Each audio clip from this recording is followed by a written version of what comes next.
সাবধান, আমার নেতাকে নিয়ে হয়তো মিথ্যাচার করবেন না, বন্ধ করেন।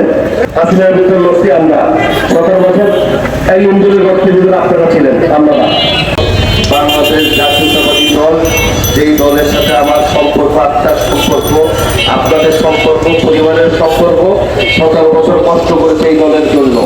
সেই দলের বিরুদ্ধে কেউ যদি হয়তো বিনা কারণে অপচেষ্টা করে বিভিন্ন খবর ইয়ে করে, তাহলে আমাদের কি কোনো দায়িত্ব নাই? আমরা আজকে থেকে অনলাইনে অ্যাক্টিভ হয়ে যাই। আমি বলেছে ব্যানারগুলোর লক্ষ্য রাখবেন, খেয়াল করবেন, ব্যানারগুলো আপনারা খেয়াল করবেন। আমাদের ব্যানার কাটা, একদিন পরে আবার আরেকটা রাজনৈতিক দলের ব্যানার ওখানে কিন্তু লাগানো আছে। তার মানে কি, আমি তাদের উদ্দেশ্যে একটা কথা বলি, মসজিদে তো আসতে বলেছি, এখানে মাইক আছে, একটু জোরে বলি। আমরা একটা দলের কর্মী, এই দল 40 বছর করি আমরা, কিন্তু অহেতুকভাবে কোনো আমার দলকে প্রতিপন্ন করার জন্য কেউ কোনো নাটক করলেন না। আমি যাচাই করব, বাছাই করব, তারপরে অ্যাকশনে যাব, এটাই শেষ কথা। বিএনপি আমাদের দল না, বিএনপি জনগণের দল। 3-3বার ক্ষমতা এসছে, দেশের বেগম খালেদা রাষ্ট্র পরিচালনার দায়িত্ব দিয়েছে জনগণ, এখনো তো আসতে পারেন নাই। আগে 2 নম্বরে শুরু করছেন। মুসলমান, আমরা মুসলমান, আমরাও নামাজ পড়ি, অতএব জনগণ সাথে বিভ্রান্ত করার চেষ্টা করবেন না, বলে দিলেন স্পষ্ট। ব্যানার ছেড়া বন্ধ করেন, পোস্টার ছেড়া বন্ধ করেন,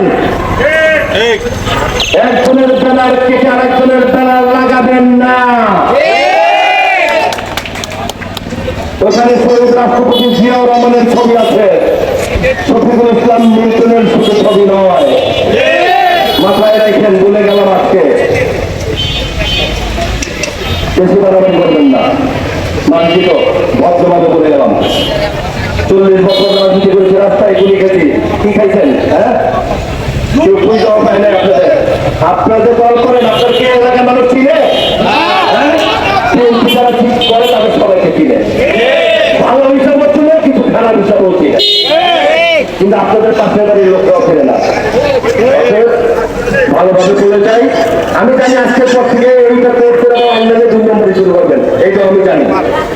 তারপরে বলে যাই সাবধান, আমার নেতাকে নিয়ে হয়তো মিথ্যাচার করবেন না, বন্ধ করেন। তাহলে কিভাবে বন্ধ হয় আমরা খুব ভালো জানি। হাসিনার ভিতরে লড়ছি আমরা 17 বছর, এই ইন্দুরের গঠনের ভিতরে আপনারা ছিলেন, আমরা না, আমরা রাস্তায় ছিলাম।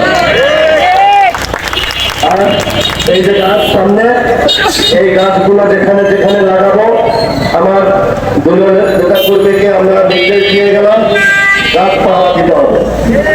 ওরা এই গাছকে রাত্রে অন্ধকারে আবার কোথায় নিয়ে ফেসবুকে দিবে, কালকে গাছ লাগাইতে আজকে নাই। আমাদের বিরুদ্ধে অপপ্রচার চালাতে, গাছের চতুর্দিকে দাঁড়াতে 3 তারিখ গ্রিন ঢাকা 15 নাম লিখে, ডেট লিখে আপনারা এখানে ইয়ে করে দিবেন। প্রতিনিয়ত যেহেতু দৃষ্টি এখন পানিখানি দিতে হবে না, আমরা এই গাছগুলোকে আগামী দিনে ইনশাআল্লাহ আগামী প্রজন্মের জন্য আমরা সাক্ষী রেখে আমরা এই প্রজন্মকে তাদের জন্য চেষ্টা করে একটা এলাকাকে সবুজায়ন করতে চাই, পরিষ্কার পরিচ্ছন্ন করতে চাই, তার উদাহরণ করবে গাছগুলোকে আমরা লালন পালন করবো। পরিশেষে প্রতিটা এলাকায় আপনারা আপনাদের উদ্যোগে বিএনপি অঙ্গ সংগঠন সবাই সপ্তাহে একটা দিন ব্যয় করে 5টা করে গাছ লাগান। উপস্থিত অনেক ব্যক্তিবৃন্দ এখানে আছেন, আছেন, আমি দেখে নেই, ভুলে গেছিলাম। সকলে ঐক্যবদ্ধ 4 নম্বর ওয়ার্ডে, 4 নম্বর ওয়ার্ডে কিন্তু সবাই ঐক্যবদ্ধ। অতএব আমি তাদের প্রতি বেশি আশাবাদী। এই গাছগুলো প্রতি সপ্তাহে আমরা 5টা করে দায়িত্ব